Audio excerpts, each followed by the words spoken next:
আসসালামু আলাইকুম। সংবাদে আপনাদের সবাইকে স্বাগত জানাচ্ছি। আমি ফিরোজ তোহা। শুরুতেই আরবে কেবলস সংবাদ শিরোনাম। পুরোদমে ইরান, ইসরায়েল এবং নিরীহ ফিলিস্তিনিদের মাঝে ভয়াবহ যুদ্ধ চলছে হামলা পাল্টা হামলা। এরই মাঝে আমাদের হাতে এসে পৌঁছেছে এই যুদ্ধের সর্বশেষ গুরুত্বপূর্ণ সবথেকে তাজা আপডেট সংবাদ আপনাদের জানিয়ে দিব। প্রথমেই জানাবো, গাজার ত্রাণ কেন্দ্র যেন বধ্যভূমি। ত্রাণ নিতে আসা আরও ১৩ জনকে গুলি করে হত্যা করল ইহুদিবাদী ইসরায়েল। বাচ্চারা সারাক্ষণ ক্ষুধায় কান্না করে, ওরা রুটি চায়, খেতে চায়, কিন্তু কিছুই খাবার দিতে পারছে না ফিলিস্তিনের বাসিন্দারা। এই কারণে তারা ত্রাণ নিতে আসছে ত্রাণ কেন্দ্রে। সেখানে আসার পথে তাদেরকে গুলি করে হত্যা করেছে ইহুদিবাদীরা। এরপর জানাবো, আরও উত্তপ্ত হতে পারে যুক্তরাষ্ট্র ইরান সম্পর্ক। ইরান ইসরায়েল যুদ্ধবিরতির 1 সপ্তাহ পার হয়েছে। 7 দিন ধরে ইরান ও যুক্তরাষ্ট্র ইসরায়েলের পক্ষ থেকে যে সব উত্তপ্ত কথা চালাচালি হয়েছে, তাতে আশঙ্কা ছিল যে কোনো সময় যুদ্ধবিরতি ভেঙে যাবে। ইরান ইসরায়েল পরস্পরকে অবিশ্বাসের কথা জানায়, তবে শেষ পর্যন্ত এখনও নতুন যুদ্ধ শুরু হয়নি। যে কোনো সময় আবার যুদ্ধ শুরু হতে পারে এমন আশঙ্কা করা হচ্ছে। এদিকে ইরাকের বিমানবন্দরে রকেট হামলা, আহত 2। ইরাকের কিরকুক বিমানবন্দরে বেসামরিক সেকশনে 2টি রকেট আঘাত এনেছে আজ। এই হামলায় 2 জন নিরাপত্তা কর্মী সামান্য আহত হন বলে এএফপিকে জানিয়েছে একজন জ্যেষ্ঠ নিরাপত্তা কর্মকর্তা। এছাড়াও আরেকটি রকেট কিরকুক শহরে একটি বাড়িতে আঘাত হানে। এতে বেশ ক্ষয়ক্ষতি হয়েছে। জানাবো, ইউক্রেনের পুরো লুহানস্ক অঞ্চল দখলের দাবি করল রাশিয়া। ইউক্রেনের পুরো লুহানস্ক অঞ্চল দখল করেছে রুশ বাহিনী, এমনটাই দাবি করেছে রাশিয়ার প্রেসিডেন্ট ভ্লাদিমির পুতিন। ইউক্রেনে লুহানস্ক অঞ্চলে নিযুক্ত রুশ কর্মকর্তা লিওনিড প্যাসেসনিক বলেছেন, রুশ বাহিনী যে অঞ্চলটি দখল করেছে তা প্রায় 2022 সালের সেপ্টেম্বরে ইউক্রেন থেকে রাশিয়া যে 4টি অঞ্চল সংযুক্ত করেছিল তার মধ্যে একটি। এবং সর্বশেষ জানাবো, জুলাই ঘোষণাপত্র সনদ না দিলে সরকারের জুলাই উদযাপনের এখতিয়ার নেই বললেন নাহিদ ইসলাম। জুলাই ছাত্র অভ্যুত্থানের স্মরণে ঘোষণাপত্র জুলাই সনদ জাতীয় দলিল হিসেবে রাষ্ট্রীয়ভাবে ঘোষণা করতে সরকারের প্রতি আহ্বান জানিয়েছে জাতীয় নাগরিক পার্টির আহ্বায়ক নাহিদ ইসলাম। তিনি বলেছেন, সরকার যদি জুলাই সনদ ঘোষণা না করে তাহলে সরকারের এখতিয়ার নেই জুলাই উদযাপন করা, কারণ জুলাইতে সরকারের কোনো ভূমিকা ছিল না। প্রিয় দর্শক, এতক্ষণ শুনছিলেন সংবাদ শিরোনাম, এবারে বিস্তারিত। তবে তার আগে বন্ধুরা, অনুরোধ থাকবে এই সংবাদটিতে একটি লাইক দিন। এই চ্যানেলে আপনি নতুন হয়ে থাকলে আমাদের সংবাদটি দেখতে দেখতে চ্যানেলটি সাবস্ক্রাইব করে রাখুন। কমেন্ট করে বন্ধুরা আপনার মূল্যবান মতামত জানিয়ে দিন আপনি বিশ্বের কোন দেশ থেকে বা বাংলাদেশের কোন স্থান থেকে আমাদের সংবাদটি দেখছেন এবং শুনছেন। আর বন্ধুরা, ইরান ইসরায়েল যুদ্ধে আপনি কোন দেশকে সমর্থন করেন কমেন্ট করে জানিয়ে দিন। আপনি যদি নিরীহ ফিলিস্তিনিদের ভালোবেসে থাকেন, কমেন্টে ইয়েস লিখে বিশ্ববাসীকে জানিয়ে দিন। সংবাদটি আপনার সোশ্যাল মিডিয়া ফেসবুকে শেয়ার করে বন্ধুদেরও দেখার সুযোগ করে দিন। এবারে বিস্তারিত। গাজার ত্রাণ কেন্দ্র যেন বধ্যভূমি। ত্রাণ নিতে আসা 13 জনকে হত্যা করল ইহুদিবাদী ইসরায়েলিরা। বাচ্চারা সারাক্ষণ ক্ষুধায় কান্না করে, এরা রুটি চায়, ভাত চায়, যে কোনো খাবার চায়। ঘরে কিছু আটা ও শুকনো খাবার ছিল, এখন সব শেষ। আমরা এখন ত্রাণ সংগ্রহ করার জন্য খাবারের উপর সব থেকে বেশি নির্ভরশীল। তারা মসুর ডাল দিয়েছিল, তাতে সন্তানদের ক্ষুধা মেটে না। এক নাগারে কথাগুলো বলছিলেন গাজার বাসিন্দা ইউসেফ আল আজুরি। মিডল ইস্ট মনিটরে সম্প্রতি তার ভাষ্যে উঠে এসেছে এমন চিত্র। ত্রাণ নিতে যা নিরীহ ফিলিস্তিনিদের উপর নির্বিচারে গুলি চালাচ্ছে ইহুদিরা। তিনি বর্ণনা করেছেন কিভাবে ত্রাণ কেন্দ্রে যেতে তাকে রাতের আধারে হামাগুড়ি দিয়ে অন্ধকারে ঝুঁকিপূর্ণ পথ পাড়ি দিতে হয়েছে, কিভাবে স্নাইপার দিয়ে গুলি চালিয়ে লোকজনকে হত্যা করছে ইহুদিবাদী ইসরায়েলের সেনাবাহিনী।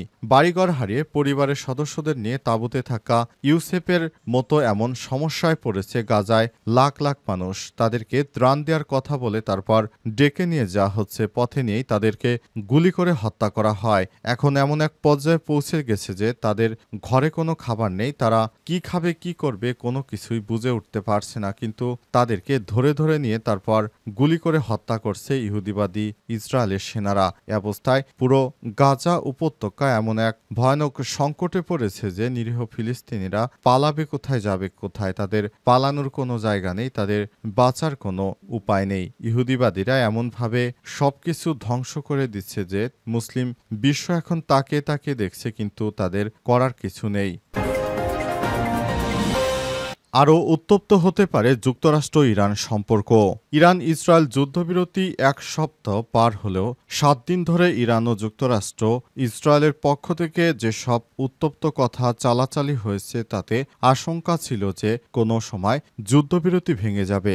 ইরান ইসরায়েল পরস্পরকে অবিশ্বাসের কথা জানায়। পরমাণু কর্মসূচি নিয়ে ইরানের বক্তব্যে নাখোশ হন মার্কিন প্রেসিডেন্ট ডোনাল্ড ট্রাম্প। পরে আন্তর্জাতিক আণবিক শক্তি সংস্থা IAEA এর সঙ্গে সহযোগিতা বন্ধ ঘোষণা করে ইরান পারমাণবিক কর্মসূচি চালিয়ে যাওয়ার ঘোষণা দিলে ট্রাম্প আবারও হামলা চালানোর পদক্ষেপ নেওয়ার হুমকি দেয়। এ অবস্থায় যতদিন যাচ্ছে তত যুক্তরাষ্ট্র ইরান সম্পর্ক আরও উত্তপ্ত হয়ে উঠেছে। গতকাল ভঙ্গুর যুদ্ধবিরতির এক সপ্তাহ, যা এখনও অজানা শীর্ষক এপির প্রতিবেদনে এ সংখ্যা উঠে এসেছে। গত 13 জুন ইরানে হামলা শুরু করে ইহুদিবাদী ইসরায়েল। পরে ইরান প্রতিশোধমূলক হামলা চালালে মধ্যপ্রাচ্যে সংঘাত শুরু হয়ে যায়। পরে শেষ পর্যন্ত 23 জুন যুদ্ধবিরতি ঘোষিত হলে সব পক্ষ সম্মত হয় 25 জুন। প্রতিবেদনে বলা হয়েছে 12 দিনের রক্তক্ষয়ী যুদ্ধ বিশ্বকে ঝুঁকির মধ্যে ফেলে দিয়েছে। যুক্তরাষ্ট্রের মধ্যস্থতায় ভঙ্গুর শান্তি প্রতিষ্ঠিত হলেও অনেকেই কিছু এখনও অমীমাংসিত রয়ে গেছে। ইরানের পরমাণু কর্মসূচি কতটা পিছিয়েছে তা এখন স্পষ্ট নয়। যুক্তরাষ্ট্র ইরান পরমাণু আলোচনা ফের শুরু হওয়ার আভাস মিলছে। ট্রাম্প ও নেতানিয়াহু এই পরিস্থিতি কাজে লাগিয়ে 20 মাস ধরে চলা যুদ্ধের অবসান ঘটাতে পারবেন কিনা তা এখন বড় প্রশ্ন।